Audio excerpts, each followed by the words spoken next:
മൊയിലാളി മൊയിലാളി മൊയിലാളി programme booking തോന്നുന്നു. കരുനാക്കോടൊന്നും പറയാണോ? അല്ല അതല്ല. പിന്നെ ഇതാണ് ഞാൻ പറഞ്ഞ കാറ്. ഏത് കാറ്? സുരേഷ് മേനോൻ സാറിന്റെ കാറ്. വരി ഇരുന്ന് നിരങ്ങാതെ വരി.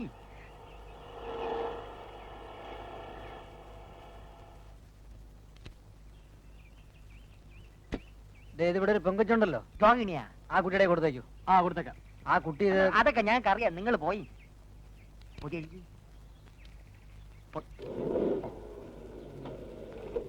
അണ്ണാ, ഈ ചങ്കരയൊന്നും ചുമ്മാ പറയില്ലെന്ന് ഇപ്പോഴെങ്കിലും മനസ്സിലായല്ലേ? ആ സുരേഷ് മേനോ അവർക്ക് സമ്മാനങ്ങൾ വരെ കൊടുത്തയക്കാൻ തുടങ്ങിയിരിക്കുകയാണ്. Rohini with love. ഇതിനകത്ത് എന്തരെ നോക്കിയാനി? ഇതിനകത്ത് എന്തരെന്ന് നോക്കിയാനി? എന്തരെ ആവട്ടെ.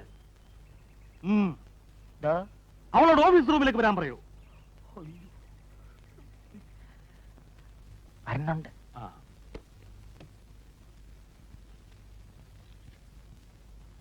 ഇരിക്കാൻ.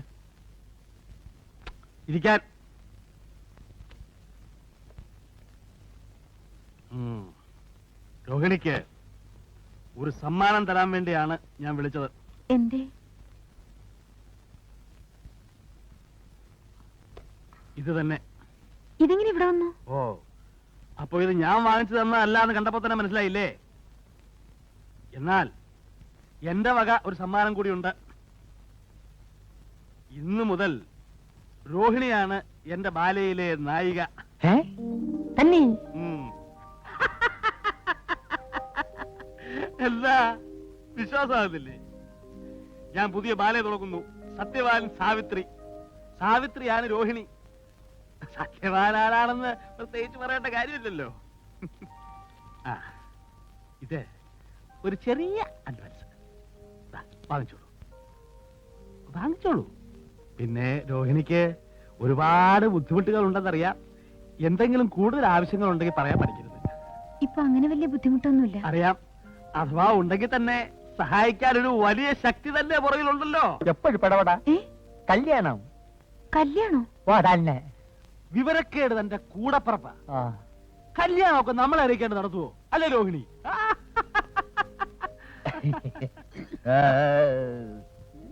എന്തൊക്കെ പറഞ്ഞാലും ഇത്രയും വലിയൊരു ബന്ധം കിട്ടിയ താൻ ഭാഗ്യവതിയാണ്.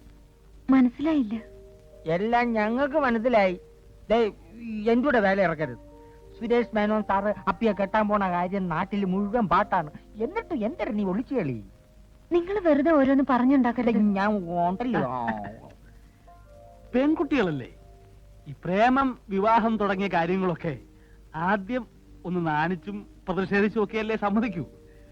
പക്ഷേ എനിക്കൊരു അപേക്ഷയുണ്ട്. കല്യാണമൊക്കെ കഴിഞ്ഞ് വലിയ ആളാവുമ്പോ ഈ എളിയ കലാകാരനെയും ഈ കലാക്ഷേത്രത്തെയും ഒന്നും മറന്നു കളയരുത്. പൊക്കോളൂ. സത്യവാൻ സാവത്തിന് സ്ക്രിപ്റ്റ് കൊടുത്തയക്കാം, പഠിച്ചോളൂ.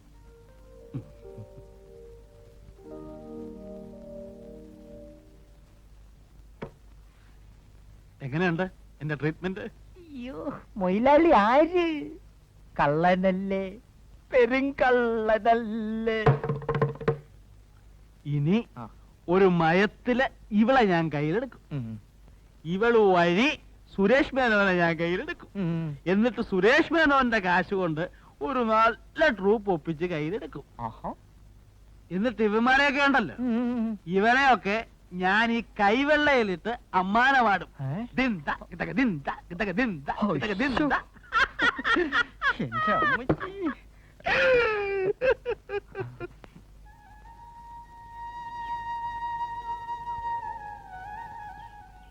കാലത്തെ പാട്ട് നന്നായിരുന്നു കേട്ടോ. വെറുതെ ഒരു രസത്തിന് പാടിയതാ. ഇത്രയും ആളെ കൊണ്ടൊന്നും കരുതില്ല. ദേ, ഇതാണ് ഞങ്ങളുടെ കുടുംബക്ഷേത്രം. കുടുംബത്തിലെ മൂത്ത സന്തതി ഇവിടുത്തെ പൂജാരി ആവണമെന്നാ. എന്റെ വലിയ താത്ത ആ മുറ തെറ്റിച്ചു. അങ്ങനെ കുടുംബം കുട്ടിച്ചോറായി. വലിയ ശക്തിയുള്ള പ്രതിഷ്ഠയാണേ. ഇപ്പം മുറപ്രകാരം ഇവിടത്തെ പൂജാരി ആവേണ്ടത് ഞാനാ. പിന്നെന്തേ ആവാത്തെ? പൂജാരി ആവണമെങ്കിൽ വേളി കഴിക്കാൻ പാടില്ല, ബ്രഹ്മചാരി ആവണം. വേളി കഴിക്കാൻ പാടില്ലാത്തോണ്ടാണോ പൂജാരി ആവാത്തെ?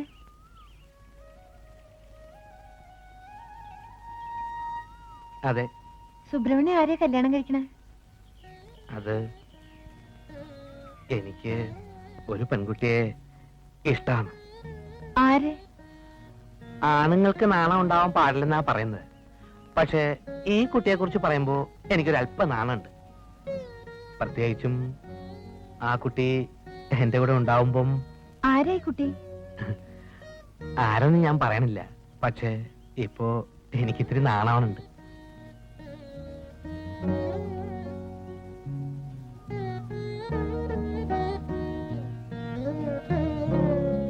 ഞാൻ പോട്ടെ, നേരമായി. അല്ല, എന്താ ഒന്നും പറയാണ്ട പോകുന്നത്? അല്ല, പറയാൻ കുട്ടിക്ക് നാണമുണ്ടല്ലേ? സാരമില്ല, ഞാനൊരു വഴി പറഞ്ഞുതരാം. രോഹിണിക്ക് എന്നെ ഇഷ്ടമാണെങ്കിൽ നാളെ ഒരു പച്ച സാരി എടുത്തിട്ട് വരണം. ഇഷ്ടമല്ല വെച്ചാല് ഒരു ചുവപ്പ് സാരി എടുത്തോളൂ. പിന്നെ ഞാൻ ഉപദ്രവിക്കുകയില്ല.